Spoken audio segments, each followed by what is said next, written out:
नमस्कार, मैं हूं शम्स ताहिर खान और आप देख रहे हैं वारदात। अब तक मौत जिंदगी को डराती रही, लेकिन पहली बार है जब मौत खुद डरी हुई है कि अगर अभी वो मर गई तो क्या होगा।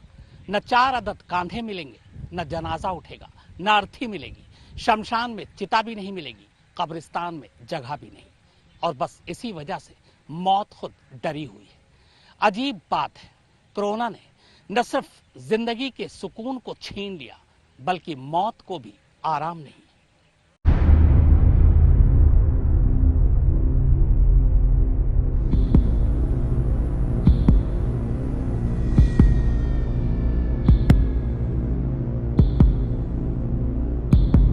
डॉक्टर चिल्लाते रह गए, कोई डॉक्टर नहीं आया, कोई डॉक्टर नहीं आया।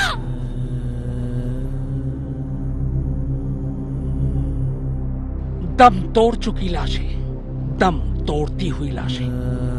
ऑक्सीजन चाहिए, बताओ, बगैर ऑक्सीजन के वो नहीं रह सकते। पल पल बढ़ती चिंताएं, अंबार लगाती हुई चिताएं।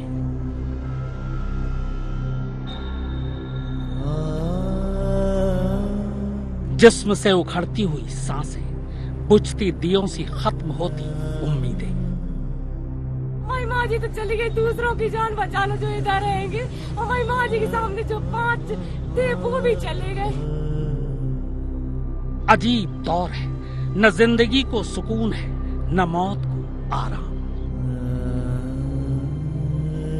जिंदगी से लेकर मौत सब कतार में है।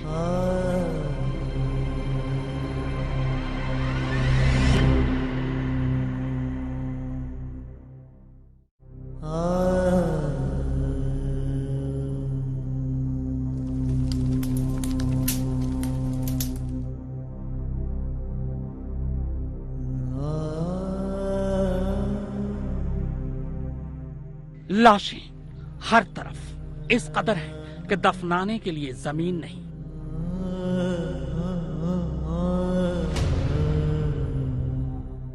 चिता जलाने के लिए लकड़ियां नहीं।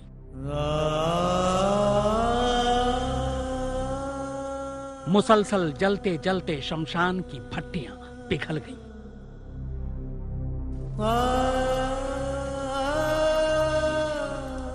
अस्पताल से शमशान के चक्कर काटते काटते एम्बुलेंस के टायर घिसे जा रहे हैं।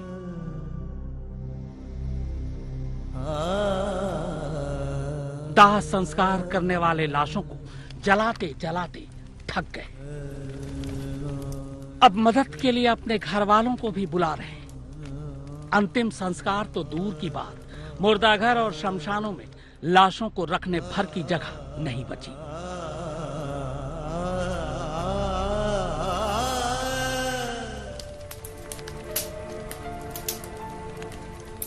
घाटों और कब्रिस्तानों में लाइनें लगी हैं, टोकन बट रहे हैं।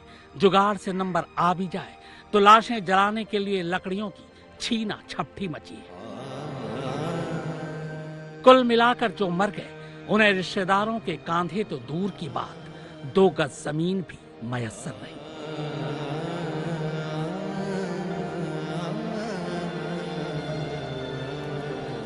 एक कोरोना ने सब कुछ बदल दिया। जिंदगी जीने के तरीके बदल दिए, मौत के मतलब तक बदल दिए, लाशों की सूरत बदल दी, कब्र और चिता की सीरत बदल दी, जनाजों के रुख बदल दिए, अर्थी के रास्ते बदल दिए। लाशों से लिपट कर रोने वाले दूर कर दिए, कांधा देने वालों को मजबूर कर दिया। इस डरावने माहौल में फिलहाल मौत से नहीं बल्कि मरने से डर लग रहा।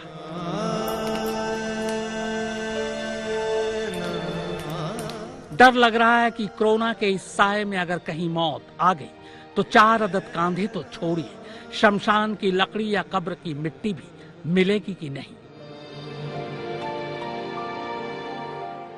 ऐसे माहौल में अंतिम सफर की आखिरी रस्म अपने हिस्से में आएगी भी कि नहीं, क्योंकि फिलहाल जिंदगी से लेकर मौत तक सब कतार में है।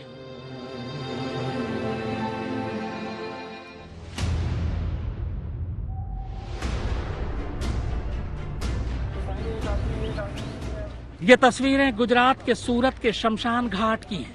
बारडोली में यहाँ मोक्ष धाम नाम का एक शमशान है।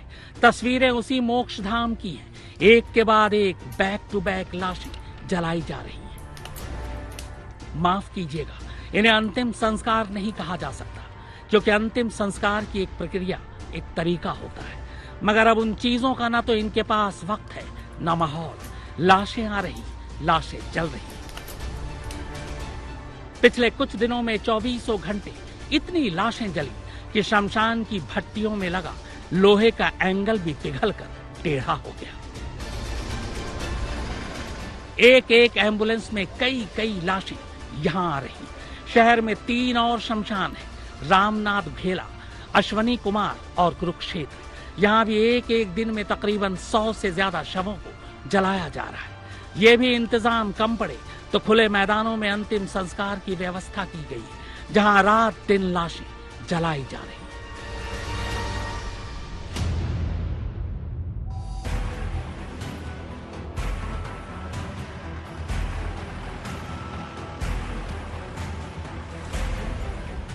भदभदा शमशान, जिसे विश्राम घाट भी कहते हैं, पिछले एक हफ्ते में यहाँ करीब 150 से ज्यादा लोगों का अंतिम संस्कार हो चुका है, जिनमें 75% से ज्यादा कोरोना से मरने वाले लोग हैं। तस्वीरें देखिए और समझने की कोशिश कीजिए। शमशान में कतार में लाशें जलाई जा रही हैं और अभी भी लाशों के आने का सिलसिला जारी है। लाशों को लाने ले जाने वाले शव वाहनों और एम्बुलेंस भी यहाँ देखे जा सकते हैं। घर से 1-2 ही लोग हर मुर्दे के साथ आए हैं, वो भी अपनों को दूर से ही जलता हुआ देख रहे हैं।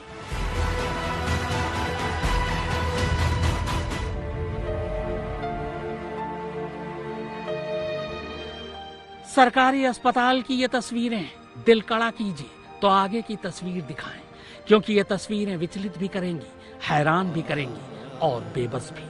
मुमकिन है आप इन लाशों को गिन भी ना पाएं। बाहर लाशें, अंदर लाशें, स्ट्रेचर पर लाशें, जमीन पर लाशें, इधर लाशें, उधर लाशें। जगह कम होने की वजह से एक के ऊपर एक चढ़ी हुई लाशें, रास्ता रोके हुए लाश, कोने में पड़ी लाश, लाश लाश लाश। क्या ये लाश कभी हमारे समाज का हिस्सा थी, हम में से थी, और आज कितनी बेबस पड़ी हैं ये लाशें।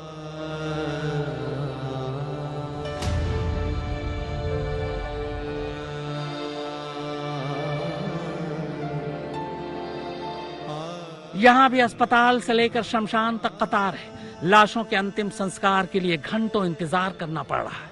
हरमू के शमशान में गैस क्रेमेटोरियम में अंतिम संस्कार होता है, लेकिन मशीन खराब हो जाने से यहाँ हालत खराब है, जिसकी वजह से लाशों के अंतिम संस्कार में देरी हो रही है। एक शख्स को अपने पिता का अंतिम संस्कार करने के लिए 1-2 नहीं बल्कि 40 घंटे तक इंतजार करना पड़ा। ये तो शमशान के हालात हैं। अस्पतालों के हालात तो और भी ज्यादा रुलाने वाले हैं। जी यहाँ पे डॉक्टर चिल्लाते रह गए, डॉक्टर चिल्लाते रह गए, कोई डॉक्टर नहीं आया, कोई डॉक्टर नहीं आया, कोई डॉक्टर नहीं आया। जो कोरोना की भेंट चढ़कर हमारी जिंदगियों से चले गए, उनकी लाशों को देर सवेर जला या दफना दिया जाएगा। मगर जो जिंदा हैं और अस्पताल में इलाज की उम्मीद बांधे हैं, उन्हें भी लाश ही समझिए, चलती फिरती हुई लाश, क्योंकि ऑक्सीजन लेवल की वजह से कभी भी ये जिंदगी को अलविदा कह सकते हैं। क्योंकि इंसान उखड़ती सांसों के साथ किसी तरह अस्पताल पहुंच भी रहा है तो बेड नहीं, जमीन में लेटने को राजी है तो ऑक्सीजन देने के लिए सिलेंडर नहीं, सिलेंडर भी मिल जाए तो उन्हें अटेंड करने के लिए स्टाफ नहीं, स्टाफ भी हो तो इतने मरीजों की देखभाल का इंतजाम नहीं। कुल मिलाकर कोरोना के इस कहर में किसी पल चैन नहीं, न जीकर न मरकर। सरकारी दस्तावेजों, अखबारों और टीवी पर कोरोना के आंकड़े यकीनन बताए और दिखाए जा रहे हैं, मगर वो आंकड़े हकीकत में शमशान और कब्रिस्तान में आने वाली लाशों से मेल नहीं खा रहे। डराना हमारा मकसद नहीं, मगर अब तक तस्वीरें देखकर आप समझ ही गए होंगे कि इस बार हालात बेकाबू हैं। कोरोना की चपेट में आने वालों और उससे मरने वालों के बारे में सरकार बोल कुछ रही है, मगर हमें दिख कुछ और ही रहा है। जो डर, जो एहतियात, जो इंतजाम सरकार ने कोरोना के पहले फेज में किए, अब उसी डर, एहतियात, इंतजाम की धज्जियां भी खुद सरकार ही उड़ा रही है।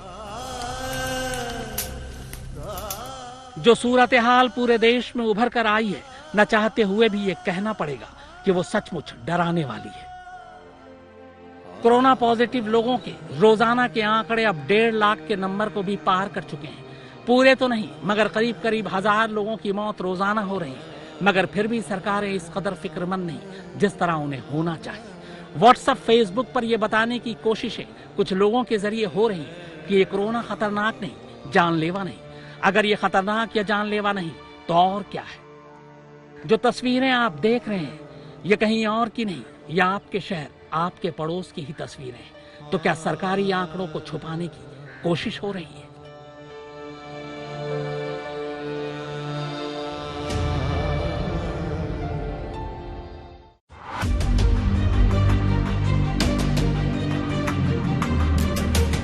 यूपी में हालात यह है कि जांच रिपोर्ट मिलने में एक हफ्ता गुजर रहा है। कई लोगों को तो उनके कोरोना पॉजिटिव या निगेटिव होने की इतला फोन पर ही दी जा रही है। डेटाबेस के आंकड़े हकीकत से मैच नहीं कर रहे। एम्बुलेंस की भारी किल्लत है और होने पर भी मरीज तक पहुंचने में 5 से 6 घंटे लग रहे हैं। कोरोना पॉजिटिव को सीएमओ से अस्पताल में भर्ती होने के लिए 2-2 दिन लग रहे हैं। यानी पहले तो ये पता लगाना मुश्किल कि आपको कोरोना है या नहीं, फिर एम्बुलेंस का इंतजार और आखिर में अस्पताल में भर्ती होने में दुश्वारियां। सिर्फ लखनऊ की बात करें तो रोजाना करीब 5000 नए कोरोना मरीज लखनऊ में ही मिल रहे हैं। और इन तमाम चीजों का खुलासा खुद सूबे के मंत्री ब्रजेश पाठक ने एसीएस स्वास्थ्य और प्रमुख सचिव चिकित्सालय को लिखे पत्र में कही है।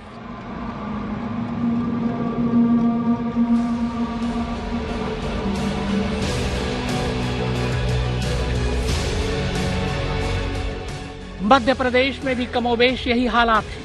भदभदा शमशान में पिछले 4 दिनों में ही करीब 133 लोगों का अंतिम संस्कार हो चुका है।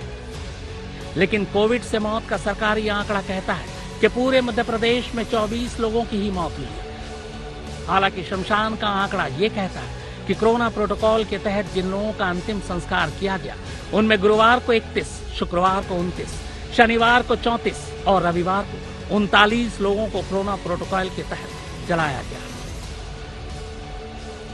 इनको एडमिट कराओ ना, करो भैया। तो ये लगा हुआ है ना, ये लगा हुआ है, इसको उपयोग कर लो ना, गाड़ी में लगा दो। क्यों योगेश?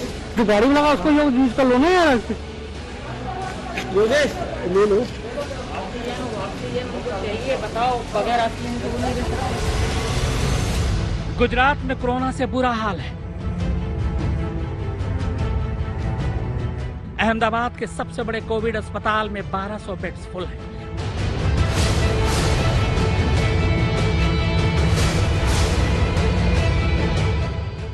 बाहर एम्बुलेंस में मरीज इंतजार कर रहे हैं। इनमें मरीज लेटे हुए और अंदर बेड्स खाली होने का इंतजार कर रहे हैं।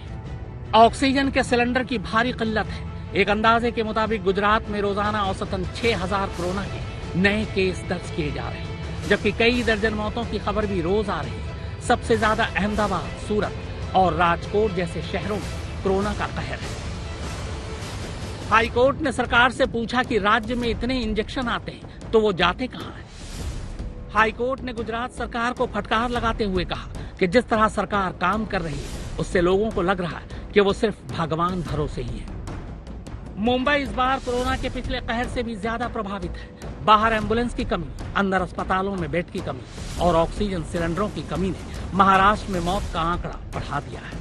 महाराष्ट्र सरकार ने अपने पिछले तजुर्बे से सीखा तो बहुत, लेकिन जिस तादाद में वहां कोरोना के मरीजों की बाढ़ आई उसमें ये इंतजाम नाकाफी नजर आ रहे। आज तक ब्यूरो।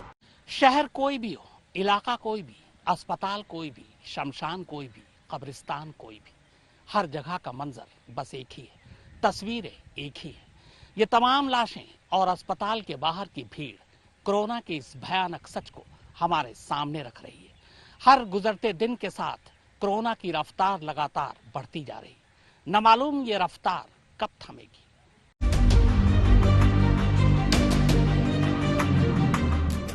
अब आते हैं उत्तराखंड पर। हरिद्वार की इन तस्वीरों को देखिए, जहां सरकार की तरफ से दूसरा शाही स्नान बहुत बड़े पैमाने पर आयोजित किया गया, जहां लाखों की तादाद में श्रद्धालुओं ने स्नान किया। जाहिर है सोशल डिस्टेंसिंग या मास्क की बात करना भी यहाँ बेमानी है। न तो श्रद्धालुओं की थर्मल स्क्रीनिंग कराई गई। प्रशासन से जब सवाल किया गया तो उनका कहना था कि अगर सबकी थर्मल स्क्रीनिंग की जाती या उन्हें सोशल डिस्टेंसिंग और मास्क पहनने के लिए कहा जाता तो स्टैम्पेड हो जाता, यानी भगदड़ मच जाती। अंदाजा लगाइए सरकार ने कितने बड़े पैमाने पर इस खतरे को खुद न्योता दिया। लेकिन राज्य के मुख्यमंत्री तीरथ सिंह रावत से जब पूछा गया कि इस धार्मिक आयोजन और दिल्ली में हुई जमात में क्या फर्क है, तो सुनिए उनकी दलील। यहाँ ओपन है और गंगा के पास है, माँ गंगा का है, अपना धारा का पूरी तरह बहाव, आशीर्वाद ये सब लेके जाएंगे तो उससे तुलना नहीं करनी चाहिए, ये बल्कि होना नहीं चाहिए उससे तुलना कर, तो विषय उठता है ना। जी हाँ, बकौल तीरथ सिंह रावत के गंगा में नहाने से कोरोना नहीं होता है। जाहिर है यह आस्था का मसला है और आस्था में विज्ञान की गुंजाइश नहीं। लेकिन क्या एक राज्य का मुख्यमंत्री क्या इस तरह की अवैज्ञानिक बात कर सकता है, और वो भी तब जब पूरे देश में हर तरफ कोरोना से मारे गए लोगों की लाशों की ये तस्वीरें सामने आ रही है। समझ में नहीं आता कि आखिर क्यों सरकारें अपने ही लोगों के साथ ही खिलवाड़ कर रही है। आज तक ब्यूरो। तो वारदात की इस खास पेशकश में फिलहाल इतना ही, मगर आज तक पर खबरों का सिलसिला लगातार जारी है।